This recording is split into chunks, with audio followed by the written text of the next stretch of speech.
që do të flasim për situatën Kosovë. Aktualiteti ka qenë i mbushur me zhvillimet nga Tirana me protestën që vazhdon në muajin e dytë, por pa lënë pas dore edhe situatën politike në Prishtinë. Çfarë po ndodh atje tani në pritjet e institucioneve të reja, të dara nga zgjedhjet e 7 qershorit, gjithçka duket sikur do nis me presidentin e ri, sepse aty ishte kriza që nisi, që shkaktoi edhe zgjedhjet e reja, dhe nga aty do të nis tani zgjidhja në përpjekje për ta kapërcyer këtë moment. Duket se kemi zhvillime nga Prishtina në raport me zgjedhjen e presidentit të ri. Në bisedën e kaluar me mikun e emisionit tonë, të cilin ne kemi të ftuar edhe ditën e sotme, ai na dha lajmin për negociatat për Ramush Haradinajin president, dhe tani duket se ka të reja, të cilat ne do t'i flasim me profesorin Selatin Koceri. Profesor, përshëndetje dhe faleminderit. Përshëndetje, zoti Bo. Faleminderit për ftesën. Faleminderit ju, profesor. Ju jam i njohur shumë për kohën edhe për lajmet, për informacionet e reja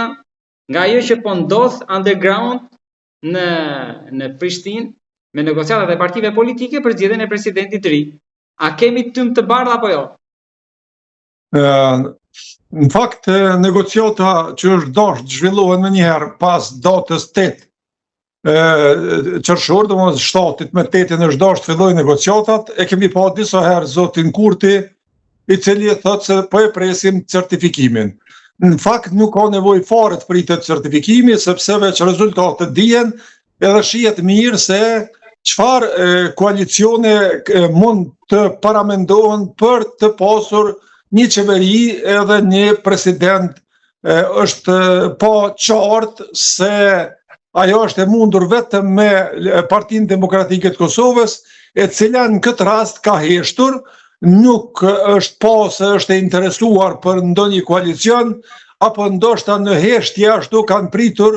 që zoti Kurti do ta lës Partinë Demokratike për të futur në koalicion, por megjithatë unë kam pas skepticizëm në vazhdueshëm se Partia Demokratike nuk do ta ketë guximin të futet në koalicion me lëvizjen vendvendose, sidomos në Prag, kur jemi duke pritur vendimin e gjykatës të Hagës, që ne të gjithë presim vendim lirues, dhe nuk është momenti i volitshëm që Partia Demokratike në këtë kohë të futet në koalicion me një parti, me një subjekt apo me një lider të kësaj partie, i cili në vazhdimsi ka qenë për dënimin e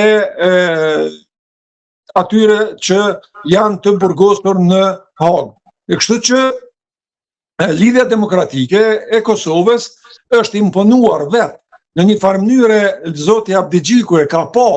shumë mirë se gjatë fushatës është lëkundur pozicioni i tij. Edhe në atë kuvende, në atë këshill të përgjithshëm kur e mbajti Lumir Abdigjiku, aty vetëm ka qenë shumë pak vota, 20 vota ndryshim mes atyre që e kanë votuar dhe mes atyre që se kanë votuar. Aty si duket ka pasur shumë nëndegë dhe nëndegët kryesore të Partisë Lidhjes Demokratike të Kosovës, të cilat kanë qenë kundër zotit Abdigjiku. Në momentin e fundit, një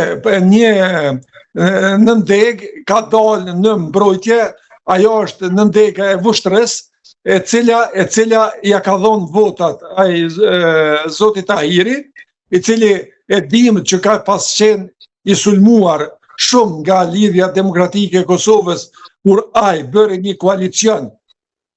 parazgjedhor me lëvizjen vetëvendosje për komunat, për zgjedhjet komunale, dhe nga ai moment ishte thyer. Por me që Vjosa Osmani u kthy në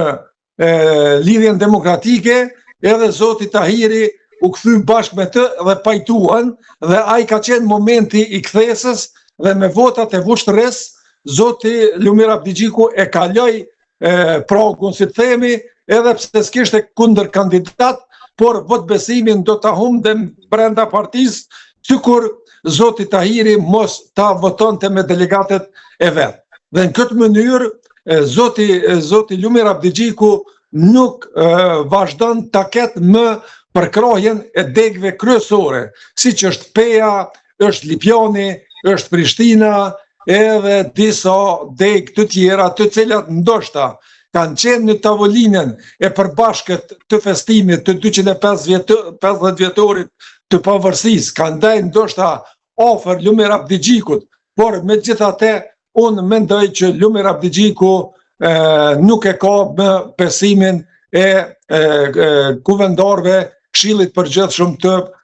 Lidhjes Demokratike, por edhe imponimi apo kërkesa e tij që me çdo kusht të jetë në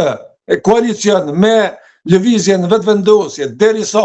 lëvizja vetëvendosje nuk ka bërë asnjë angazhim, asnjë përpjekje për ta pasur në koalicion Lidhjen Demokratike të Kosovës, sepse Lidhja Demokratike e Kosovës ishte në pozicion ndoshta më të keq në zgjedhjet e kaluara, por ishte në pozicion shumë më të mirë lëvizja vetëvendosje dhe në këtë mënyrë më lehtë do të bëj koalicionin nga zgjedhjet e dhjetorit të vitit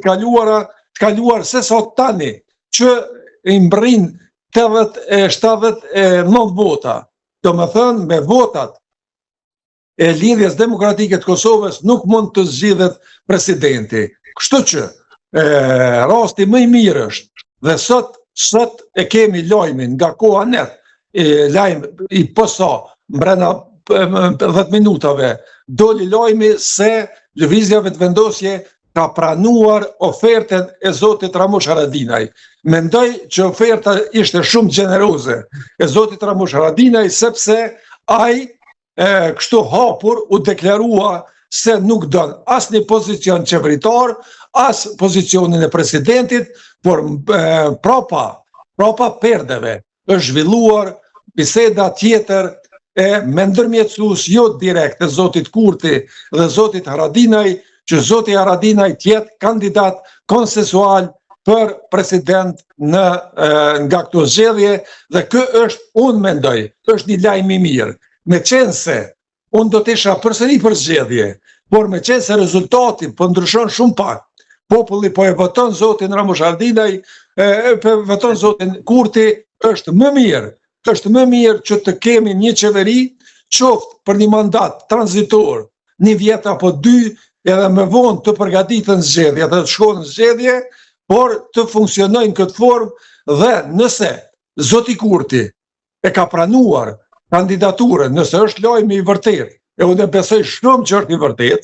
sepse këtë e di sakt se i kanë biseduar me ndërmjetës në të kaluarën dhe do të pranohet. Me rastin e pranimit të zotit Ramush Haradinaj për president të Republikës Kosovës, njëkohësisht do të pranohen edhe 6 kushtet. Do të pranohet gazi amerikan,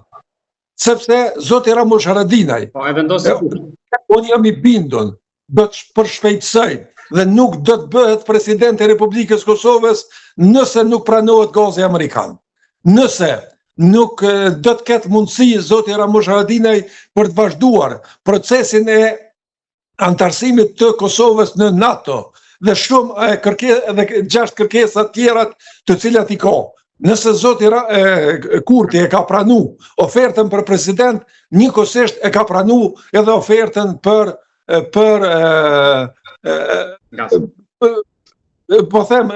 ofertën për plotësuar 6 kushtet e parashtruara nga zoti Ramush Haradinaj. Dhe kë është një lajm i jashtëzakonshëm për Republikën e Kosovës, për popullin e Kosovës, sepse me Ramush Haradinaj në pushtet, me Ramush Haradinaj në presidencë, ne jam i bindur që do t'i rehabilitojmë marrëdhëniet e shkatruara me Shtetet e Bashkuara të Amerikës, do t'i rikthejmë aspiratat tona, do t'i shfrytëzojmë fondet të cilat janë të dedikuara, të cilave sot veç ju ka lënë afati, me qenë se kërkojnë miratimin e kuvendit të Republikës Kosovës, dhe mendoj që do të na jepet pak afat deri sot konstituohet kuvendi që t'i miratojmë ato marrëveshje ndërkombëtare, dhe shumë jam i bindur që zoti Ramush Haradinaj do t'i kthej bashkë me, kam thënë edhe në të kaluarën, se besoj që në këtë rast zoti Glau Konjuca do t'jetë ministri i punëve të jashtme dhe koordinimin mes presidentit edhe zotit Glau Konjuca do t'jetë jam i bindur që do t'jetë i mirë edhe do të rehabilitohen, më në fund jam i bindur që zoti Kurti e ka pa edhe do të heqë dorë nga ajo që ka planifikuar nga autoritarizmi për ta sjellë Republikën e Kosovës në një autoritarizëm apo për ta ndrruar sistemin kushtetues të Republikës, ai me zotin Ramush Haradinaj, nëse e pranon, edhe jam I bindur që do ta pranoj, nuk do të shkojmë drejt asaj që kemi paralajmëruar të kaluarën për t'i kapur edhe institucionet e fundit, gjykatën kushtetuese, AKI-n e disa elemente të shtetit, të cilat ishte qëllimi që t'i kap me çdo kusht zoti Kurti. Por si do I bëjmë votat? Nuk arrijnë. Por si do I bëjmë votat? Votat jam I bindur që Partia Demokratike e Kosovës do të qëndrojë në sallë dhe nuk do të largohet nga salla. Edhe grupi tjetër I LDK-s, ata 5-6 sot do të jenë, jam I bindur që për Ramush Haradinaj do të qëndrojnë në sallë, sidomos ata e kujtojnë kohën kur zoti Rugova e ka emëruar kryeministër në kohën kur nuk ka pas më shumë se 7 deputet. Sa I ka dhe sot zoti Ramush Haradinaj, edhe zoti Rugova e ka emëruar dhe via e Rugovës jam I bindur që do ta përkrahin Ramush Haradinaj dhe do të jenë votat për president të Republikës Kosovës. PDK-ja ose nga linja e Rugovës? PDK-ja nëse mund të ketë ndonjë kundërshtar që nuk besoj se ka marrëdhënie shumë të mira zoti Haradinaj me PDK-n, nuk besoj që ata do të largohen nga salla, aty do të rrinë në sallë, ndoshta edhe do të votojnë dhe në rundën e parë zoti Ramush Haradinaj do t'i ketë 80 votat e duara. Ndoshta ka qenë një plan edhe më përpara ky, sepse kemi parë një tërheqje të butë të Haradinajt, edhe Dauti më pas, po Haradinaj nga partia, zbriti nga lista, pra u ofrua në këto zgjedhje si figurë konsensuale, pra për te konfliktit, po si do sheshohen gjërat tani, sepse I bie do marr votën Albin Serbis, siç thot ai. Po tërheqë, jam I bindur që nga këto tërheqet edhe zoti Kurti, ai ka shkuar edhe masi e ka akuzuar këtë formë zoti Ramush Haradinaj, e ka shkuar në familjen Haradinaj, kështu që I te I kalojnë këto probleme edhe për hir të Kosovës. Unë jam I bindur që ky është akt madhështor I zotit Ramush Haradinaj. Sepse Kosova është rrezik, andaj duhet të dalin shpëtimtarë, siç kanë dalë në luftë. Në këtë rast, edhe zoti Ramush Haradinaj për asnjë moment nuk është larguar nga fronti I rezistencës, edhe kur ka mbetur vetëm 7 ushtar, aty ka qenë zoti Ramush Haradinaj, I njëjti jam I bindur që do ta shpëtoj Kosovën nga kjo krizë 2 vjeçare që nuk mund të dalim. Unë mendoj që na tani më jemi në krizë 6 vjet prej kur është në pushtet zoti Kurti, por megjithatë ende kemi shanca s'paku ti shpëtojmë marrëdhëniet me Shtetet e Bashkuara të Amerikës. Sepse pa Shtetet e Bashkuara të Amerikës, unë nuk besoj që Kosova mund të ekzistojë. Profesor, me që jemi të Haradinaj, çfarë komenti keni ju për atë që ai tha që jam I turburuar që shqiptarët e Kosovës kanë marrë pjesë në protestën e Tiranës? Unë mendoj në gjajshëm, unë ta kam thënë. Që më vjen keq, unë kam thënë, ka nevojë për protesta në Shqipëri. Ka nevojë, mos mund dalë asnjëherë, por kur I shoh se kush qëndron prapa, vërtet më duket ideal zoti Rama. Kur e shoh atë Pilinçin, kur e shoh njerëz të cilët nuk kanë asgjë prapa vetes, kur e shoh Driton Goxhajn, I cili thot djen polici se ai është me Iranin dhe e preferon sheriatin islam në Republikën e Shqipërisë, kjo është e tmerrshme. Për Goxhajn, elementet e tilla, kur e çon një dhonjë atje, del në media me shami dhe përfaqëson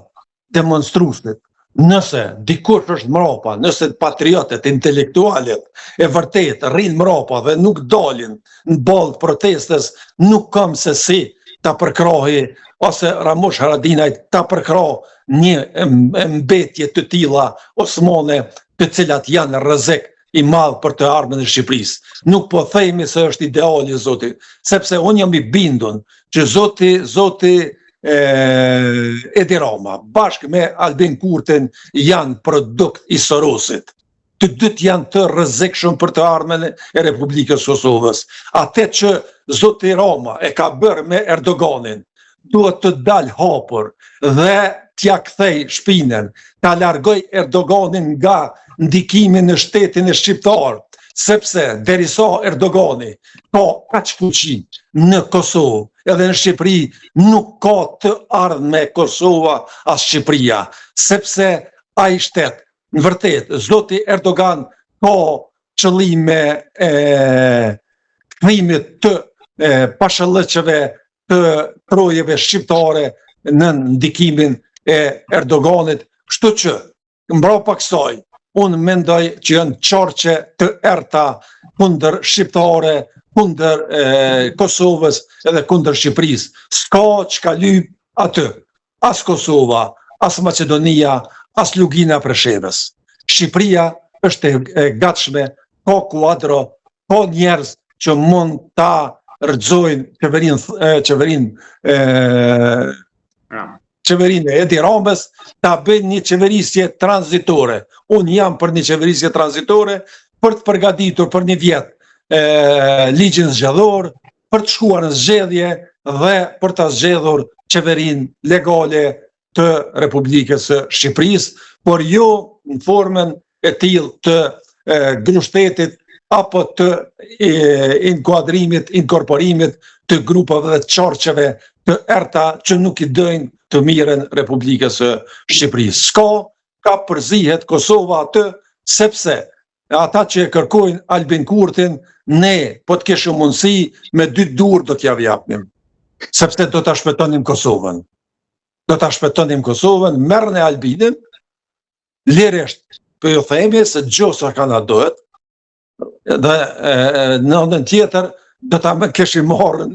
Edi Ramën për kohë të shkurtër, s'paku sa për të qelë rrugë drejt integrimeve euroatlantike. Unë mendoj që Edi Rama i ka rapi shmën për atë që e ka thënë dikur për zotin Trump, është munduar të pajtohet me zotin Trump, por si duket zoti Trump jam ban mend dhe Edi Rama duhet ta pranoj se duhet të shkoj. Por jo me një qeverisje që ta propozon ai far zotriu që thotë jam profesor ai Pilinçi, por duhet të zgjedhet nga Akademia e Shkencave, nga intelektualet shqiptar, të ketë jo qeveri teknike, por qeveri tranzitore, një vjeçare, sa për të përgatitur, sa për të ndryshuar edhe kushtetutën nëse është nevoja, edhe për të shkuar në zgjedhje të lira, demokratike dhe Shqipëria ta fitoj një qeverisje çfarë e don ajo edhe çfarë e meriton Shqipëria. Profesor, të falenderoj shumë për bisedën. Mbetet për të parë se kemi zhvillime shumë si ande si këtej, por me shpresën se do të kemi rezultate pozitive edhe të mbyllen sa më shpejt këto që janë hapur. Ndoshta më së miri do ishte që tani kishim atë ftesën për Kosovën në samitin e NATO-s, po kjo institucioneve, mungesa e institucioneve aty e dëmtoi. Por Vjosa Osmani nuk po ju pyet sepse ja keni vendosur kapakun që bisedën e parë, asaj dhe duket se to zhvillime e mbyllën. Edhe unë të falenderoj shumë profesor për lajmin që na dhan, e para për lajmin ekskluziv dhe e dyta edhe lajmin e mirë në tërësi që